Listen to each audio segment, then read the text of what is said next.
Assalamualaikum warahmatullahi wabarakatuh.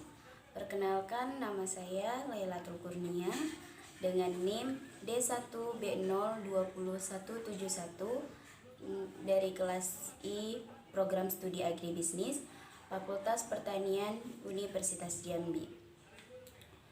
Dengan mata kuliah dasar-dasar manajemen ini, saya akan membahas tentang penjelasan mengenai salah satu fungsi manajemen, yaitu pengawasan atau controlling.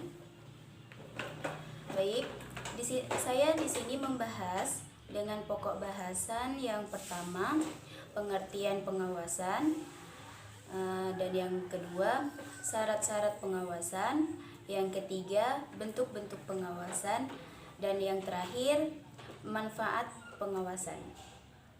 Pembahasan yang pertama yaitu pengertian pengawasan atau controlling. Pengawasan merupakan suatu usaha sistematik untuk menetapkan standar pelaksanaan tujuan dengan tujuan-tujuan perencanaan, merancang sistem informasi umpan balik, membandingkan kegiatan nyata dengan standar yang telah ditetapkan sebelumnya, menentukan dan mengukur penyimpangan-penyimpangan, serta mengambil tindakan proyeksi yang diperlukan. Memasuki pembahasan yang kedua yaitu syarat-syarat pengawasan atau controlling. Yang pertama, pengawasan harus mendukung sifat dan kebutuhan kegiatan. Yang kedua, pengawasan harus melaporkan setiap penyimpangan yang terjadi. Yang ketiga, pengawasan harus mempunyai pandangan ke depan. Dan yang keempat, pengawasan harus objektif, teliti, dan sesuai dengan standar. Yang kelima, pengawasan harus luas atau fleksibel. Yang keenam, pengawasan harus serasi dengan pola organisasi. Yang ketujuh, pengawasan harus ekonomis. Dan yang kedelapan, pengawasan harus mudah dimengerti. Yang terakhir yaitu pengawasan harus diikuti dengan perbaikan atau koreksi. Memasuki pembahasan yang ketiga yaitu bentuk-bentuk pengawasan atau controlling. Bentuk-bentuk pengawasan yang pertama yaitu pengawasan pendahulu, yaitu dirancang untuk mengantisipasi penyimpangan standar dan memungkinkan koreksi dibuat sebelum kegiatan terselesaikan. Pengawasan ini akan efektif bila manajer dapat menemukan informasi yang akurat dan tepat waktu tentang perubahan yang terjadi atau perkembangan tujuan.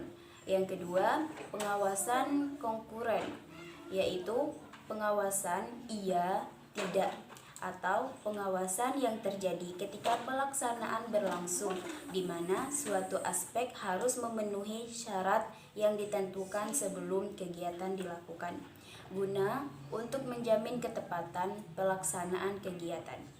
Dan yang terakhir yaitu pengawasan umpan balik, yaitu pengukur hasil suatu kegiatan yang telah dilaksanakan guna untuk mengukur penyimpangan yang mungkin terjadi atau tidak sesuai.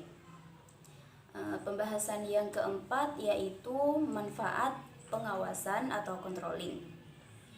Yang pertama, untuk memberikan ruang reguler untuk supervisis untuk merenungkan isi dan pekerjaan mereka.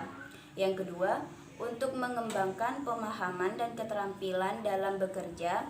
Yang ketiga, untuk menerima informasi dan perspektif lain mengenai pekerjaan seseorang. Yang keempat, untuk menjadi dukungan bagi segi pribadi ataupun pekerjaan.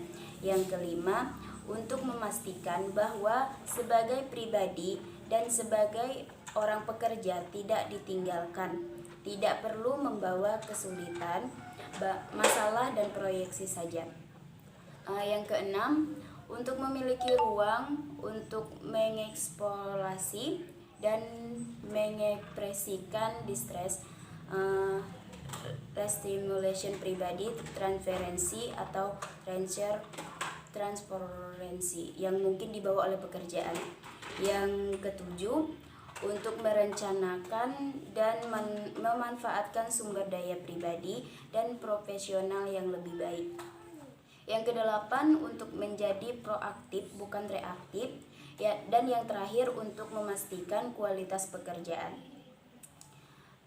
Adapun kesimpulan yang saya tarik dari pembahasan ini yaitu pengawasan dirasa sangat dibutuhkan dalam suatu organisasi. Karena jika tidak ada pengawasan dalam suatu organisasi akan menimbulkan banyaknya kesalahan-kesalahan yang terjadi, baik yang berasal dari bawahan maupun lingkungan. Pengawasan menjadi sangat dibutuhkan karena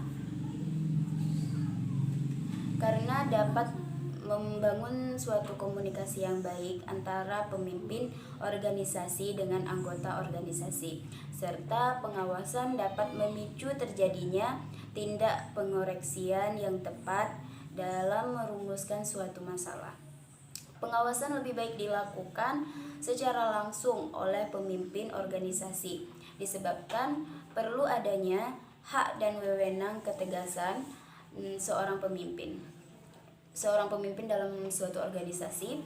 Pengawasan disarankan dilakukan secara rutin karena dapat merubah suatu lingkungan organisasi yang dari yang baik menjadi yang lebih baik.